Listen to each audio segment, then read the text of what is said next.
Asesinos en series, atentados terroristas, secuestros, desapariciones, asesinatos y demás casos tienen algo en común, que todos y cada uno de ellos se ganaron el título de ser unos crímenes atroces. Bienvenidos sean a Crímenes Atroces, el podcast de donde cada semana yo, Santiago Quiroz y Abato, les contaré a todos ustedes los casos de crimen real más atroces, macabros, mediáticos, terroríficos y sanguinarios que han marcado la historia de la humanidad. Bienvenidos sean al episodio 109 de Crímenes Atroces. Estamos a una semana de mi cumpleaños y como saben, me gusta a veces autorregalarme algunos casos. Y pues aparte de que es un caso que el año pasado fue muy sonado por lo que van a escuchar a continuación, este es uno de mis casos que se volvió de mis favoritos, ya que a veces la relación padre-hijo siempre es complicada, sobre todo en la adolescencia. En esas ocasiones los hijos discuten con sus padres o terminan distanciados.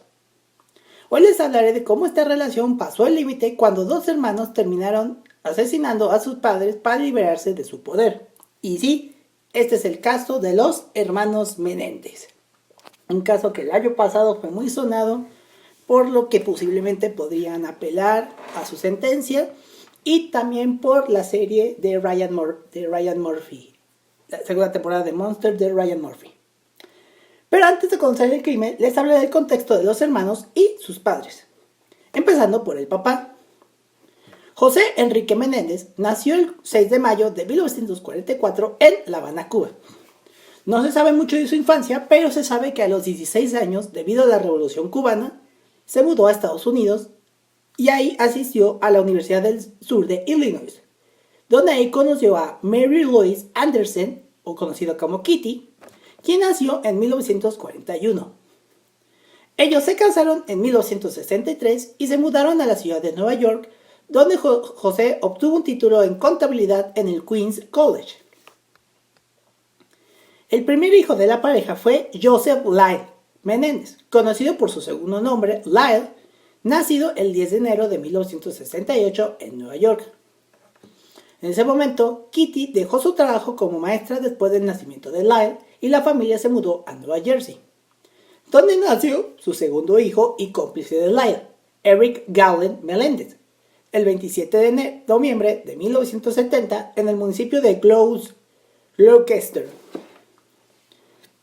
La familia vivía en el municipio de Hopewell y ambos hermanos asistieron a la Princeton Day School. José se convirtió en ejecutivo en Hertz Corporation y más tarde de RCA Records, sello discográfico que ha contratado a artistas y grupos como Alicia Keys, Avril Lavigne, los Backstreet Boys, Britney Spears, Foo Fighters, David Bowie, Elvis Presley, Jefferson Airplane, Kelly Clarkson, el hoy preso y delincuente sexual R. Kelly y la agrupación puertorriqueña Menudo. Póngale un pin a la banda Menudo, ya que lo van a saber muy pronto. Después de ser nombrado director ejecutivo de Live Entertainment, la familia se mudó a Calabasas, California, donde Eric asistió a Calabasas High School. En 1988, un año antes del crimen, Lyle y Eric cometieron múltiples robos en su vecindario, robando más de $100,000 en efectivo y joyas, lo que llevó a José a mudarse a Beverly Hills. Al año siguiente, Eric asistió al Beverly Hills High School, donde obtuvo calificaciones promedio, pero mostró talento para el tenis, ocupando el puesto 44 en los Estados Unidos como estudiante de tercer año. Aproximadamente 2 semanas antes de los asesinatos, Eric y su amigo Michael Joyce participaron en el Campeonato Nacional Juvenil de Tenis Masculino en 1989. Por su parte, Lyle asistió a la Universidad de Princeton, donde fue puesto en libertad condicional académica por malas calificaciones y finalmente suspendido por plagio. Vivió en el dormitorio Gauss Hall, donde tiró las pertenencias de sus compañeros de habitación porque no quería compartir una habitación. Dejó lavados lavabos desbordados causando daños y repintó su habitación en violación de las reglas de la universidad. En la escuela secundaria, Eric escribió un guion amateur titulado Friends, nada que ver con la serie, con su compañero de clase, que cuenta la historia de un joven rico que cometió el asesinato perfecto al matar a sus padres para obtener su herencia. Aparte en un guión que sí existe, pero no se sabe dónde está, y además en una ocasión Eric dijo que Friends es un nombre ridículo para un producto cinematográfico, cosa que no fue así. Bueno, vamos al 2 días antes del crimen, el 18 de agosto de 1989. Eric y Lyle fueron a varias armerías del sur de California para comprar pistolas. Sin embargo, debido a problemas con la licencia de conducir de Lyle en California y a un periodo de espera de 2 semanas exigido por las leyes de armas, los hermanos decidieron comprar escopetas. Adquirieron escopetas, Mossberg calibre 12 junto con cajas de municiones de perdigones y perdigones de una tienda Big Five Sporting Goods en San Diego, California, donde Eric usó una licencia de conducir robada del amigo de Lyle, Donovan Gurdell. Y ahora vamos al día del crimen. La noche del 20 de agosto de 1989, José y Kitty veían El espía que me amó en la sala del cine de su mansión en Beverly Hills, cuando Lyle y Eric entraron con escopetas cargadas. José recibió 6 disparos, incluyendo uno mortal en la nuca, mientras que Kitty recibió 10 disparos en total. Antes del disparo mortal en la mejilla, estaba en el suelo arrastrándose. Lyle corrió al coche, donde Eric le dio munición para recargar antes de dispararle el tiro fatal en la cara.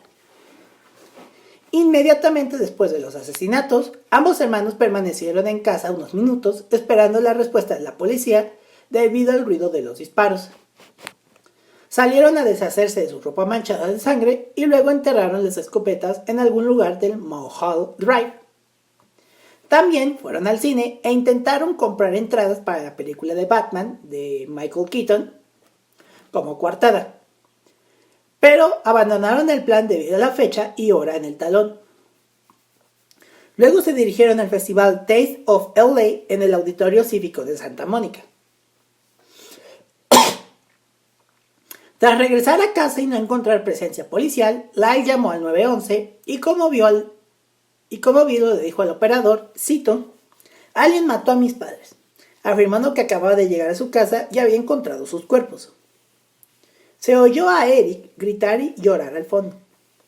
Cuando llegaron los agentes, Lyle y Eric corrieron de la casa hacia ellos gritando. Cuando llegó la policía, no le solicitaron a los hermanos pruebas de residuos de pólvora, porque luego cuando disparas la mano te deja unos residuos de pólvora, aunque no estás en contacto directamente con ella, que habría indicado que sí habían disparado un arma de fuego recientemente. Lyle y Eric mintieron a los agentes, afirmando que se encontraban en otro lugar en el momento de los asesinatos. Lyle les dijo a los agentes que creía que los asesinatos podrían estar relacionados con negocios, lo que implica un ataque de la mafia. Los agentes de la policía y el personal forense que trabajaron en la escena del crimen la describieron como la más brutal que jamás habían visto, destacando la sangre y la materia encefálica esparcida por toda la habitación. El detective del policía retirado Dan Stewart declaró, cito, «He visto muchos homicidios, pero nada tan brutal. Sangre, carne, cráneos. Sería difícil describirlo, especialmente José, como si se asemejara a un ser humano reconocible, así de grave fue».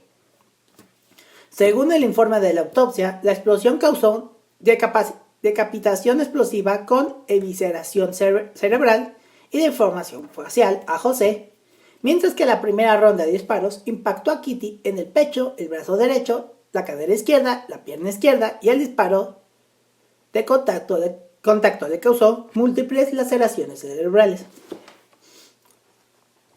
Los detectives inicialmente investigaron la sugerencia de Lyle de que los asesinatos fueron resultado de actividades relacionadas con la mafia debido a su atrocidad y las conexiones comerciales con José. Bueno, en los meses posteriores a los asesinatos, los hermanos gastaron cientos de miles de dólares en artículos de lujo, negocios y viajes. Por su parte, Lyle compró Chuck's Spring Street Café, un restaurante de lista de Buffalo en Princeton, Nueva Jersey, así como 3 relojes Rolex y un automóvil deportivo Porsche Carrera. Eric, por su parte, contrató a un entrenador de tenis a tiempo completo y compitió en una serie de torneos en el extranjero. Los hermanos finalmente dejaron desocupada la mansión de Beverly Hills y eligieron vivir en condominios contiguos en la cercana María del Rey. También cenaron en restaurantes de alta gama e hicieron viajes al extranjero, al Caribe y Londres. Su asistencia a la cancha de un partido de baloncesto de los New York Knicks fue capturada en el fondo de una tarjeta coleccionable de Mark Jackson, algo que hablaremos mucho más adelante. Durante este tiempo, gastaron aproximadamente $700,000 de ese momento. La mayor parte de ese dinero provino de una póliza de seguro de vida personal de $650,000 que se pagó, aunque una póliza de seguro mayor a $15 millones. Con Live Entertainment como beneficiario, no los hermanos Menendez, resultó ser inválida. Este gasto provocó que la policía comenzara a considerar a los hermanos como sospechosos con un posible motivo financiero. Los familiares cuestionaron la conexión entre sus gastos y el asesinato de sus padres, afirmando que no hubo cambios en sus hábitos de gastos después de los asesinatos, ya que obviamente eso, como niños ricos de Beverly Hills, pues obviamente no sé por qué levantaría sospecha. El amigo de Eric en el instituto, Craig Zingarelli, denunció a la policía que Eric le había confesado. También reveló que él y Eric habían escrito previamente un guión de 66 páginas titulado Friends, que retrataba a un hijo que mataba a sus padres adinerados por su herencia. Para obtener una confesión, la policía hizo que Zingarelli llevara un micrófono oculto durante un almuerzo con Eric. Cuando Zingarelli le preguntó a Eric si había matado a sus padres, Eric lo negó.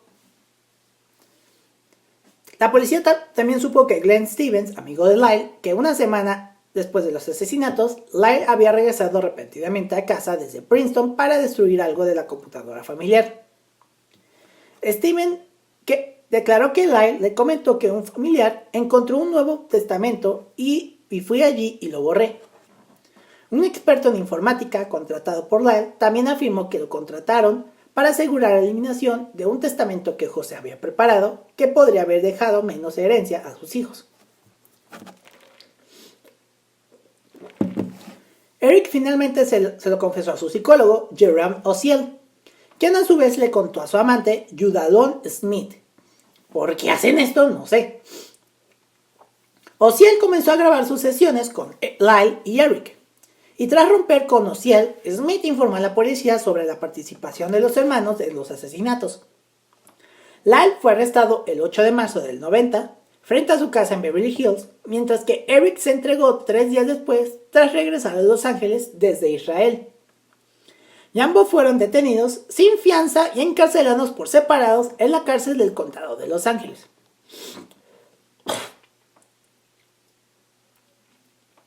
En agosto de 1990, el juez James Albrecht dictaminó que las grabaciones de las conversaciones entre Eric y su psicólogo Jerome Ociel eran pruebas admisibles, ya que Ociel alegó que Lyle lo amenazó y violó el secreto profesional. El fallo de Albrecht fue apelado, tras lo cual el proceso se retrasó 2 años. En agosto de 1992, el Tribunal Supremo de California dictaminó que la mayoría de las grabaciones eran admisibles, con excepción de la grabación en la que Eric hablaba de los asesinatos. Tras esta decisión, un gran jurado del condado de Los Ángeles emitió acusaciones formales en diciembre del 92. acusando a los hermanos de asesinato de sus padres. Las circunstancias especiales de los asesinatos se metieron con fines de lucro, se consideraron no respaldadas por pruebas y posteriormente se excluyeron los cargos. Se les imputaron 2 cargos de asesinato en primer grado con circunstancias especiales por acecho, lo que los hacía elegibles para la pena de muerte.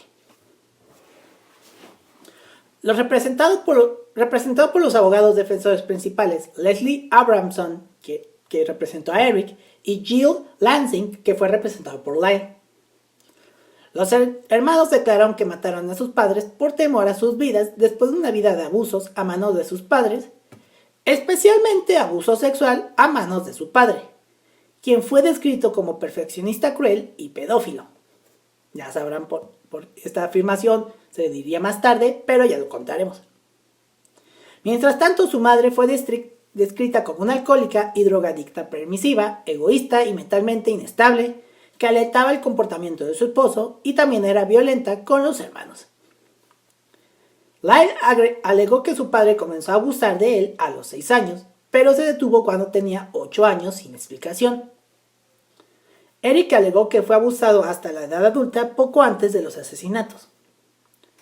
Eric testificó que 2 semanas antes de los asesinatos le contó por primera vez a Lyle sobre el abuso sexual que estaba experimentando, lo que llevó a múltiples enfrentamientos dentro de la familia. Ambos hermanos declararon que su padre los había amenazado de muerte si no mantenían en secreto el abuso.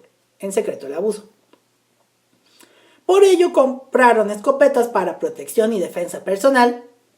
Alegaron que el último enfrentamiento ocurrió en el estudio de su casa el 20 de agosto de 1989, poco antes de que Kitty y José fueran asesinados. Según su testimonio, José cerró la puerta del estudio, lo cual describieron como inusual. Declararon que temían que sus padres los mataran, así que salieron a cargar sus escopetas y Eric recordó: al entrar en la habitación, comencé a disparar.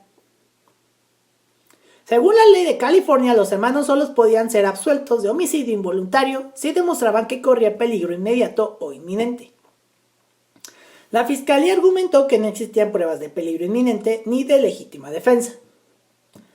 La fiscal Pam Bonsanik argumentó que esto se contradecía con la compra anticipada de escopetas por parte de los hermanos. La fiscalía utilizó la conversación grabada entre los hermanos y su psicólogo, en el que los hermanos afirmaron haber planeado los asesinatos de antemano, entre comillas. La fiscalía argumentó que los asesinatos no eran compatibles con un homicidio de legítima defensa. Después de dispararle a su madre, Kitty, quien gemía e intentaba escapar arrastrándose, Lyle fue a recargar su escopeta y regresó para rematarla. La fiscalía argumentó que las acusaciones de abuso sexual fueron inventadas, ya que nadie mencionó el abuso hasta 7 meses después de los asesinatos, mientras se formulaba la defensa legal. La fiscalía declaró al jurado que no se mencionó el abuso sexual en las conversaciones ni en las grabaciones con su psicólogo, Jerome Osiel, y que Eric no lo mencionó en su confesión previa a su amigo Craig Zingarelli. La fiscalía explicó al jurado durante todo el juicio que Lyle y Eric eran capaces de mentir con frecuencia y gran detalle para evitar ser descubiertos, y que por lo tanto también eran capaces de mentir sobre el abuso infantil para evitar la pena de muerte. La fiscal Pam Bonsanik representó ante el jurado la llamada simulada de Lyle al 911 con la intención de demostrar su talento actoral. Antes del juicio, Lyle le ofreció dinero a su exnovia, Jamie Piscaric, si ella mintiera por él en el juicio, y afirmaba que José Menéndez le había hecho insinuaciones sexuales, lo cual Piscaric denunció a la policía. Antes de que Lyle fuera interrogado por la fiscalía, lo admitió anticipadamente al ser interrogado por su propio abogado. La prima de Lyle y Eric, Diane van der Molen, testificó que durante una estancia con la familia a mediados de la década de los 70, Lyle le confesó que su padre abusaba sexualmente de él. Van der Molen afirmó haberle contado a Kitty sobre el incidente, pero Kitty se puso del lado de su esposo, acusando a Lyle de mentir. Vandermolen recordó que después de esto, Kitty envió a Light arriba y nunca más supo del asunto. Al ser interrogado por Pam Bonsanik, Vandermolen afirmó no haber presenciado ningún abuso. Light testificó que Vandermolen fue la única persona que le contó sobre el abuso. Otro primo, Andy Cano, alegó que de niño Eric le contó sobre el abuso que ambos describieron como masajes genitales. La fiscalía presionó a Cano preguntándole si mentiría por su prima, lo cual negó. La defensa presentó 2 fotografías sin rostro de bebés varones de cintura para abajo que según Light fueron tomadas por su padre cuando eran pequeños. La fiscalía argumentó que no había evidencia de que las fotografías fueran tomadas por José y que las fotos fueron encontradas en un rollo de película intercaladas con fotos de una fiesta de cumpleaños infantil. También se presentó ante el tribunal la evidencia de una sesión de terapia grabada entre los hermanos y su psicólogo Jerome Ociel tras los intentos legales de la defensa por excluirla. La fiscalía utilizó las grabaciones para refutar las acusaciones de abuso, ya que los hermanos no mencionaron el abuso sexual, y en cambio se quejaron de su padre autoritario y su madre suicida. Light declaró que al matar a su madre podría estar, cito, haciéndole un favor a ella y a él, y a Eric, sacándola de su sufrimiento, y que habían demostrado gran valentía al matar a su madre. Según el relato de Ociel, no mataron a sus padres por dinero, sino por odio y por deseo de liberarse de la dominación de sus padres, sus mensajes de incompetencia y sus estándares imposibles.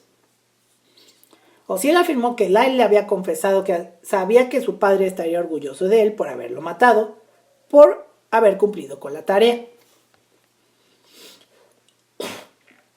La asesora de la defensa Ann Burgess argumentó que Ociel era manipulador y controlador, argumentando que dirigía muchas de las declaraciones de los hermanos en las grabaciones.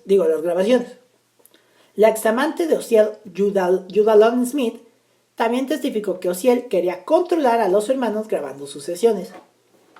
La fiscalía refutó el testimonio de Smith, señalando que ella era quien notificó a las autoridades sobre las cintas de confesión, pero que ahora se había unido a la defensa para desacreditar a Ociel tras su ruptura tumultuosa. Eric testificó que puso canela en té y el café de su padre para que su semen supiera mejor.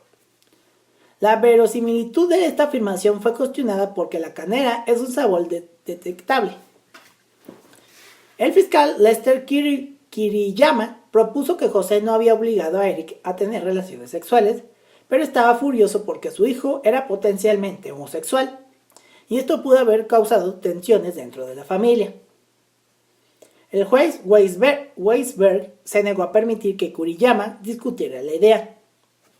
La defensa argumentó que la idea de Kuriyama era repugnante, mientras que Kuriyama argumentó que era relevante porque un testigo afirmó haber visto revistas pornográficas gay en la casa, lo que implicaba que José se sentía atraído sexualmente por los hombres. Sin embargo, el significado cambiaría si pertenecieran a Eric.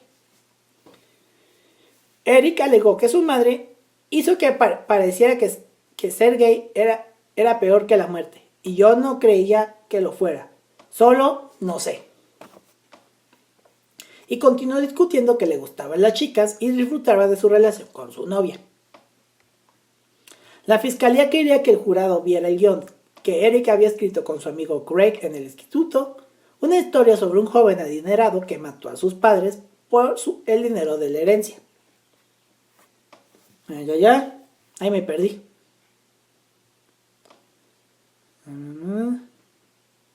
La defensa, el juez Weisberg falló en contra, argumentando que la obra se escribió demasiado tiempo antes del tiroteo para ser relevante. La defensa también obtuvo un fallo contra el uso de la palabra sociópata ante el jurado. Ociel declaró ante el tribunal que les había descrito a los chicos la diferencia entre un crimen pasional y un delito de agresión, y que en respuesta ellos se describieron a sí mismos como sociópatas. El juez declaró que la etiqueta era demasiado perjudicial para anunciarla ante el jurado. Una testigo de la defensa, la psicóloga Ann Tyler, describió los robos de Eric de más de $100,000 en efectivo y joyas como el comportamiento agresivo propio de un adolescente. Ambos veredictos para los hermanos se dividieron por género. Las mujeres jurado sugirieron un homicidio voluntario, mientras que los hombres jurados presionaron por asesinato en primer grado. Después de un mes de deliberaciones, el juicio terminó en nulidad debido al estancamiento de los dos jurados. Como resultado, el fiscal del distrito del condado de Los Ángeles, Gil Garcetti, anunció inmediatamente que los hermanos serían juzgados de nuevo. El segundo juicio tuvo menos publicidad por parte del juez Stanley Weinberg, que no permitió cámaras de la sala del tribunal porque aumentaría el riesgo de que los jurados estuvieran expuestos a información y comentarios sobre el caso fuera de la sala, ya que el primer caso fue el publicitado. Y curiosamente, este segundo juicio fueron días después del juicio de O.J. Simpson. Lo hablaremos más adelante de eso. Eric testificó durante más de 15 días sobre las acusaciones de abuso. El juez Weisberg limitó parte del testimonio sobre algunas de las acusaciones de abuso el tercer día. El juez Weisberg limitó a la defensa a un total de 64 testigos en el nuevo juicio. Eric alegó que José le había dicho que habían excluido del testamento. La exprometida de Lyle, Jamie Pisarcik, testificó que Lyle había intentado sobornarla para que declarara falsamente en el primer juicio. Pisarcik afirmó que Lyle le contó historias ficticias sobre el asesinato de sus padres a manos de la mafia, historias que ella inicialmente creyó. Declaró que durante una visita regular a Lyle en prisión, este le ofreció una gran suma de dinero para que alegara que José Menéndez le había hecho insinuaciones sexuales. Lyle no testificó en el segundo juicio. El fiscal David Cohen declaró al jurado que Lyle le había pedido a su amigo Brian Slaminina que inventara una historia en el primer juicio. La policía encontró una carta de 7 páginas supuestamente escrita por Lyle en el que detallaba cómo quería que testificara. La fiscalía también tenía otra carta de Lyle, supuestamente la había escrito a su exnovia Tracy Baker desde la cárcel. Incluía instrucciones sobre cómo testificar con la frase, cito, decidiremos más adelante la fecha aproximada de este incidente. La defensa cuestionó su autenticidad, no se contactó a Baker para obtener comentarios. Cohen cuestionó la acusación de Eric de haber sido violado a los 18 años, cuando tenía un vehículo y suficiente dinero para irse de la casa de sus padres. Cohen le preguntó por qué no se unió al ejército, a lo que Eric, que no quería estar a salvo de su padre en el ejército porque era el hombre más poderoso que había conocido. Eric afirmó que no había testigos de sus acusaciones de abuso sexual. El profesor de psicología John Wilson, testigo experto de la defensa, testificó que Eric presentaba síntomas de TEPT que respaldaban sus acusaciones de abuso. El testigo experto de la fiscalía, el psiquiatra Park Elliott Dietz, replicó que era imposible determinar si tenía TEPT porque las acusaciones no estaban probadas. Argumentó que Eric no presentaba síntomas de indefensión aprendida, ya que había comprado armas y practicado con ellas en un campo de tiro. Leslie Abramson argumentó que los hermanos actuaron por temor a que sus padres les hicieran daño por amenazarlos con revelar los secretos de la familia y que los asesinatos fueron una exageración altamente emocional. El juez Weisberg determinó que no existían pruebas suficientes para sustentar la afirmación de que los hermanos corrían peligro inminente al asesinar a sus padres. Sin embargo, permitió que la defensa argumentara que los hermanos dispararon a José en un arrebato de ira, pero no a su madre Kitty. Concluyó que si bien existían las pruebas suficientes para sugerir que José habría provocado a sus hijos a cometer el homicidio, no habría suficiente para indicar que Kitty lo hiciera. Clara Wright, esposa del abogado contratado por los hermanos, testificó que estos habrían llevado una caja fuerte a su casa con la esperanza de encontrar una copia del testamento de sus padres. La caja fuerte fue abierta 2 días después de los asesinatos en presencia de Brian Anderson y Carlos Baralt, tíos de los hermanos. Se encontró vacía, con argumento que esto era evidencia de que los hermanos intentaban acceder al dinero de sus padres lo antes posible. Ambos hermanos fueron finalmente condenados por 2 cargos de asesinato en primer grado con circunstancias especiales por acecho, así como conspiración para asesinar. En la fase penal del juicio fueron sentenciados a cadena perpetua sin posibilidad de libertad condicional. Durante la fase de determinación de la pena, Abramson supuestamente le pidió al testigo de defensa William Vicari que editara sus propias notas de las reuniones con Eric para eliminar información potencialmente comprometedora, pero la fiscalía decidió no iniciar una investigación penal contra Abramson.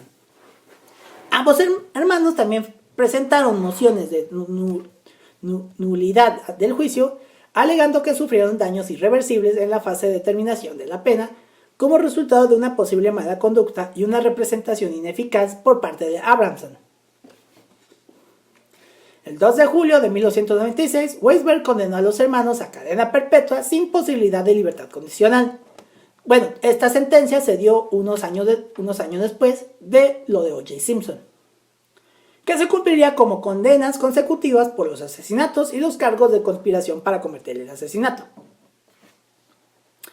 El 27 de febrero del 98, el Tribunal de Apelaciones de California confirmó las condenas por asesinato de los 2 hermanos, y el 28 de mayo de ese año, el Tribunal Supremo de California se negó a revisar el caso, permitiendo así que la decisión del Tribunal de Apelaciones se mantuviera.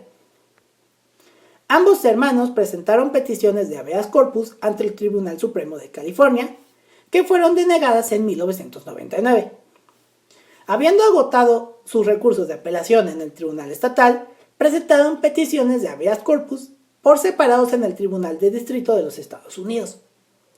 El 4 de marzo del 2003, un magistrado recomendó la negación de las peticiones y el Tribunal de Distrito adoptó la recomendación. Los hermanos decidieron entonces apelar ante el Tribunal de Apelaciones de los Estados Unidos para el 9º circuito, y el 7 de septiembre de 2005 un panel de 3 jueces denegó ambas peticiones habeas corpus. En mayo del 2023, los hermanos solicitaron una nueva audiencia basándose en una acusación de que su padre había violado a... Prepárense para este cameo y les dije que pusieran un pin en la banda Menudo, ya que su padre, José Menéndez, había violado al exmiembro de Menudo, Roy Rosselló, quien en ese momento tenía contrato con RCA Records, misma disquera en la cual su padre José era presidente. Específicamente el 18 de abril del 2023, en un segmento del Today Show sobre un documental de televisión, Rosselló declaró que cuando tenía 14 años fue drogado y violado por José Menéndez mientras visitaba la casa de la familia Menéndez en Nueva Jersey. La apelación cita una carta que parece haber sido escrita por Eric a su primo Andy Cano en 1988, donde Eric habló sobre el abuso. Robert Rand, el autor de The Menendez Murders, dice que la encontró en el 2018 en una cómoda en el dormitorio de Cano. Y hace poco, el 3 de octubre del 2024, el fiscal del Distrito de Los Ángeles, George Gascon, anunció en una conferencia de prensa que su oficina estaba revisando activamente la apelación. El 24 de octubre de ese año, Jorge Gascon anunció que solicitará al tribunal una nueva sentencia. Si un juez acepta su recomendación, los hermanos podrían optar a libertad condicional. Gascon declaró, cito, "No creo que el homicidio involuntario hubiera sido el cargo apropiado para la premeditación involucrada, y creo que los hermanos sufrieron una enorme disfunción en el hogar y abusos sexuales". La recomendación de Gascon consideró el tiempo que los hermanos ya habían cumplido en prisión y su comportamiento durante su estancia en prisión. Un juicio de nueva sentencia estaba inicialmente programado para comenzar el 11 de diciembre del 2024. Sin embargo, en una audiencia judicial el 25 de noviembre de ese año, el juicio se pospondría al 30 y 31 de enero del 25. La audiencia de nueva sentencia se pospuso para el 20 de marzo del 2025 debido a los incendios de Los Ángeles, misma que creo que actualmente sigue en curso al momento que escribí este episodio. Y durante este momento, recuerdan que les mencioné que durante estaban esperando su sentencia y su estancia en la cárcel, los hermanos se casaron. El 2 de julio del 96, Lyle se casó con Anna Erickson en una ceremonia oficiada por la jueza Nancy Brown, a la que asistieron Abramson y su tía Marta Menéndez.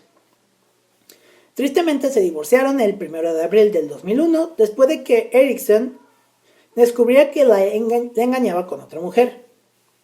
En noviembre del 2003, Lyle se casó con Rebecca Smith, en una ceremonia celebrada en el área de visitas de la prisión estatal de Mule Creek. Se conocían desde hace unos 10 años antes de su compromiso.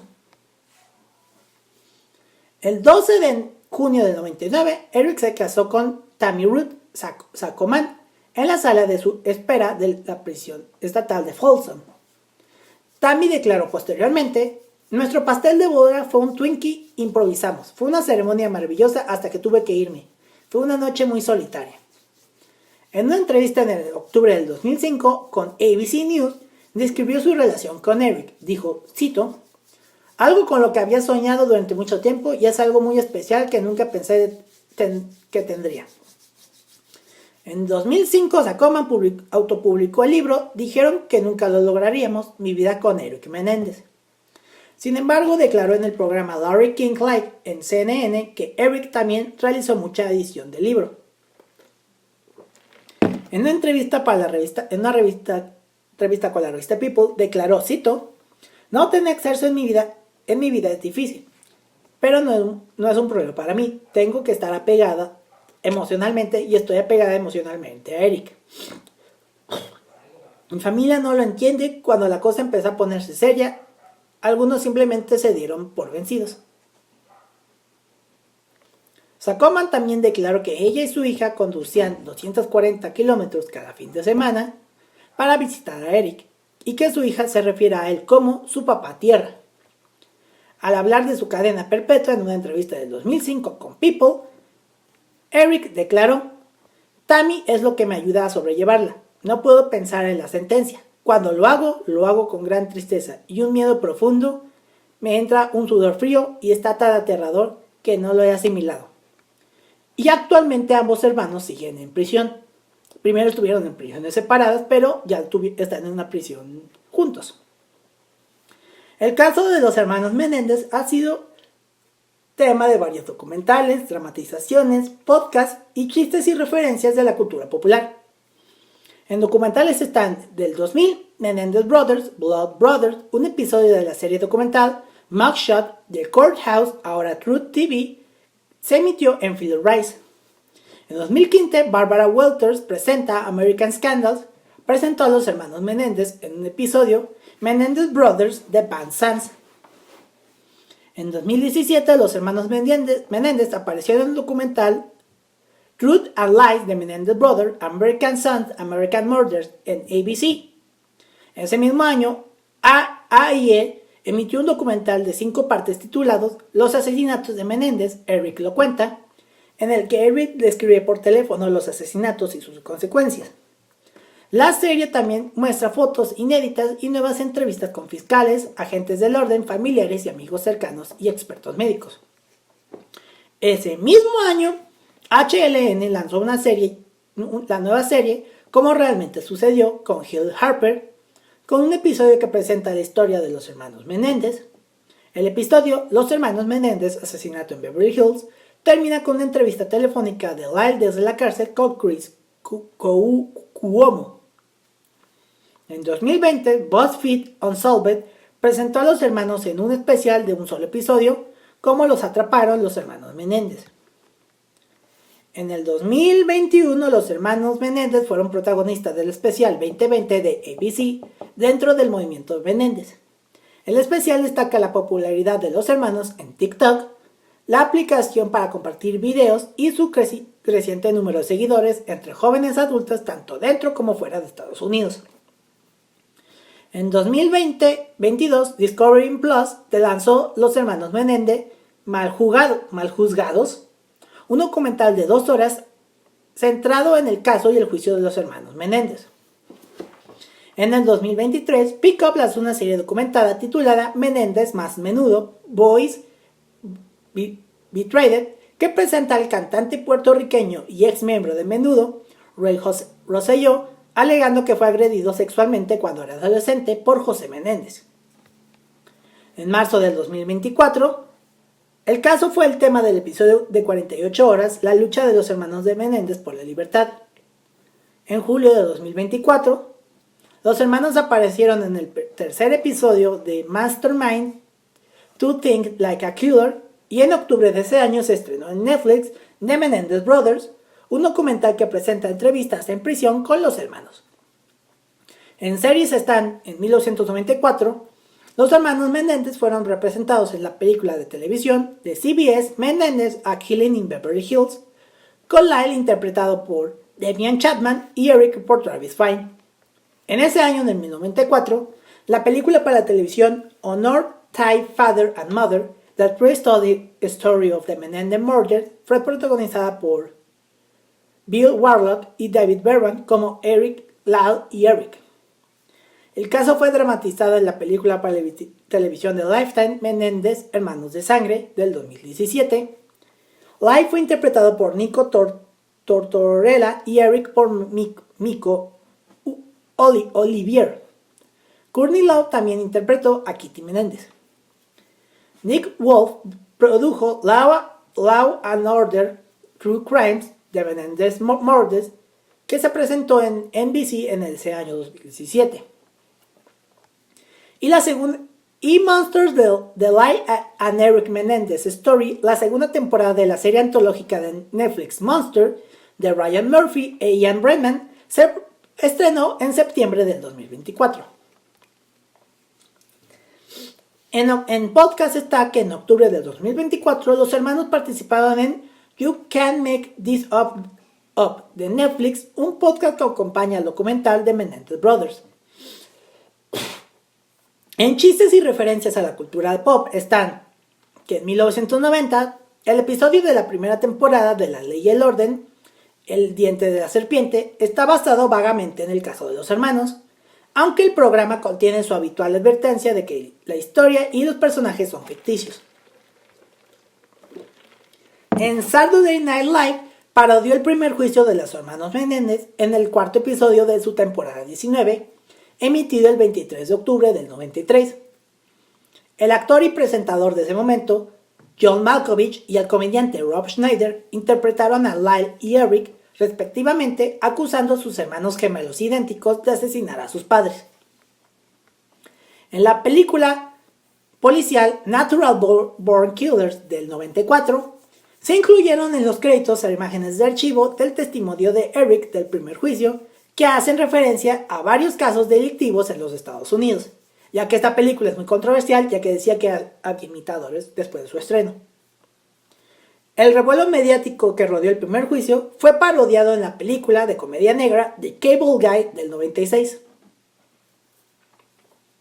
En 1997, Gary Indiana publicó su novela Resentment, a Comedy, que se inspira en parte de los asesinatos y el juicio de Menéndez.